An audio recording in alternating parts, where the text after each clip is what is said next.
안녕하십니까. 신인교육 군사TV 디펜스 브리핑입니다. 오늘도 두 가지 소식 알려드리겠는데요. 영국이 퀸 엘리자베스 항공모함 만들어서 첫 번째 작전 지역을 이 동아시아로 해서 여기서 이제 몇 달 작전하고 돌아갔죠. 그리고 두 번째 항공모함 프린스 오브 웨일스입니다.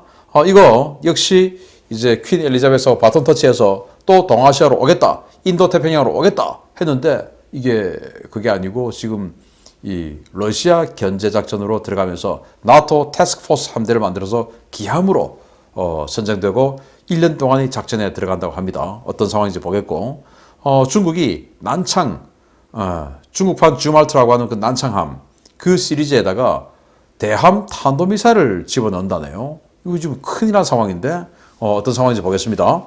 당초 퀸 엘리자베스 항공모함에 이어서 태평양 지역에 배치될 것으로 알려졌던 영국 해군의 두 번째 항공모함 프린스 오브 웨일스가 우크라이나 위기에 대응하기 위해 유럽 지역의 나토 함대의 태스크포스에 합류한다는 소식입니다. 미국과 나토가 우크라이나 사태를 정말 심각하게 보고 있는 것 같습니다.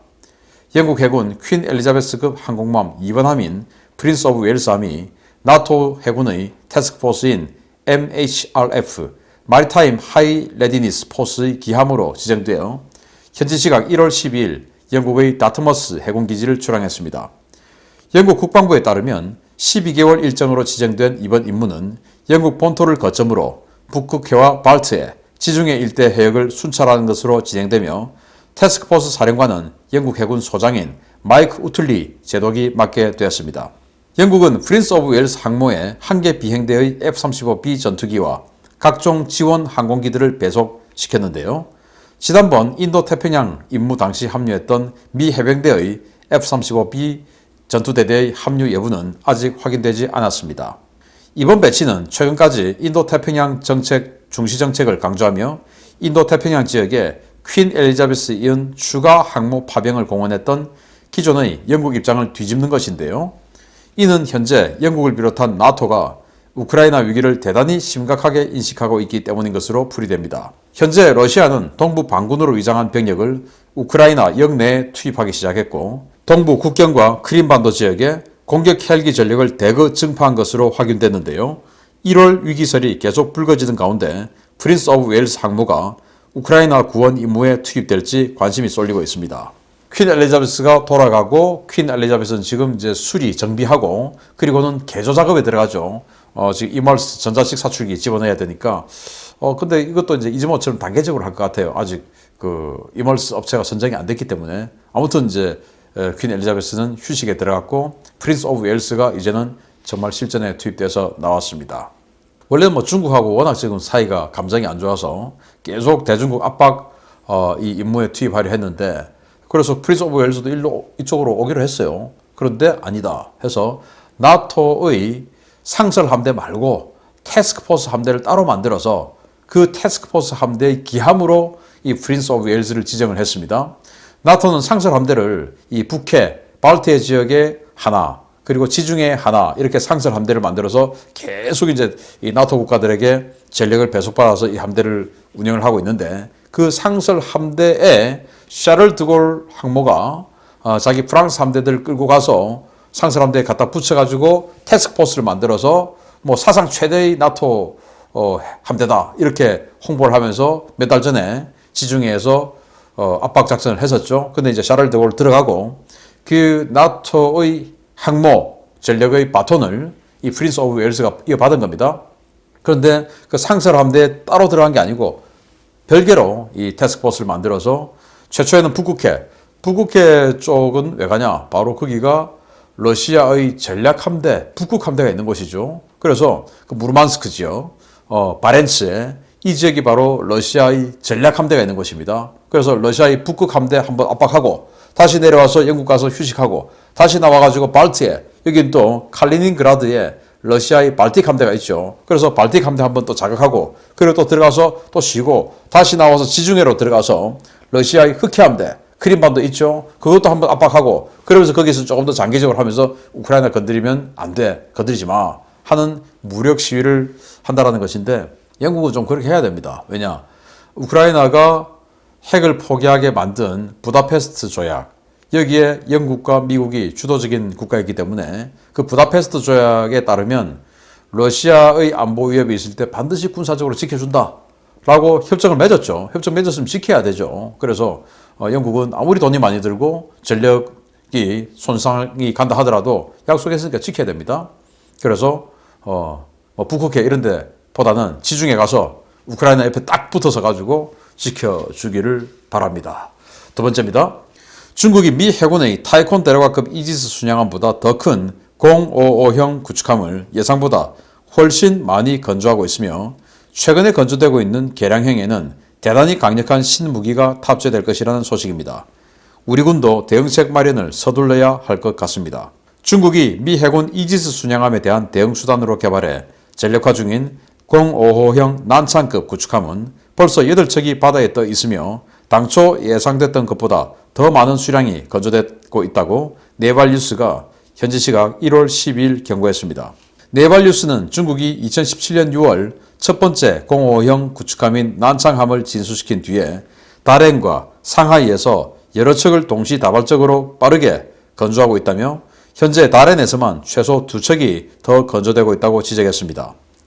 매체는 055형에 탑재된 사면 고정형 에이사 레이더의 정확한 성능은 알 수 없지만 중국은 052C형 이후에 전투함에 탑재하는 위상 배열 레이더 기술을 고도화시켜 왔다면서 상당한 수준의 능력을 갖췄을 것이라고 분석했습니다. 네발뉴스가 가장 우려하는 것은 055형의 개량형입니다. 중국은 현재까지 진수되었거나 건조될 예정인 척수가 30척을 넘어가고 있는 052D형 방공 구축함도 14번함 이후부터는 선체를 4m 연장해 Z-20 해상 작전 헬기를 탑재하고 신형 장거리 레이더를 추가한 버전으로 건조 중인데요. 매체는 중국이 055형 개량형을 더욱 키워서 수상 발사 대함 탄도미사일을 탑재할 가능성이 있다고 경고했습니다. 055형은 이미 초음속 대함 미사일인 YJ-12와 YJ-28을 다수 탑재해서 대단히 강력한 펀치력을 가진 구축함으로 평가되고 있는데요. 여기에 대함 탄도미사일까지 탑재될 경우에 이를 상대하는 미국과 주변국 해군에게 상당한 위협이 될 것으로 우려됩니다. 난창함 이게 14,000톤 만재 어마어마한 덩치죠.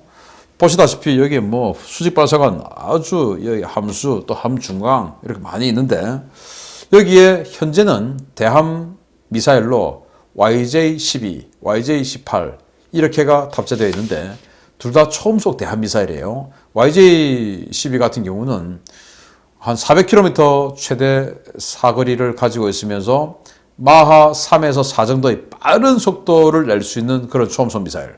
그리고 YJ-18 같은 경우는 러시아의 클럽 미사일을 중국 국산화한 거예요. 그래서 한 250에서 300km 날아가는데 이 덩치가 작아요. 왜 작으냐? 연료 소모가 적습니다. 그래서 처음에 날아갈 때는 아음속으로 날아가서 연료 소모를 아주 적게 만들고 그리고 마지막 종말 단계에서 그때부터 이제 애프터버너를 켜고 급가속해가지고 마하 2.5에서 3 정도의 속도로 돌입해 들어가서 상대 군함을 깨는 이런 초음속 미사일입니다.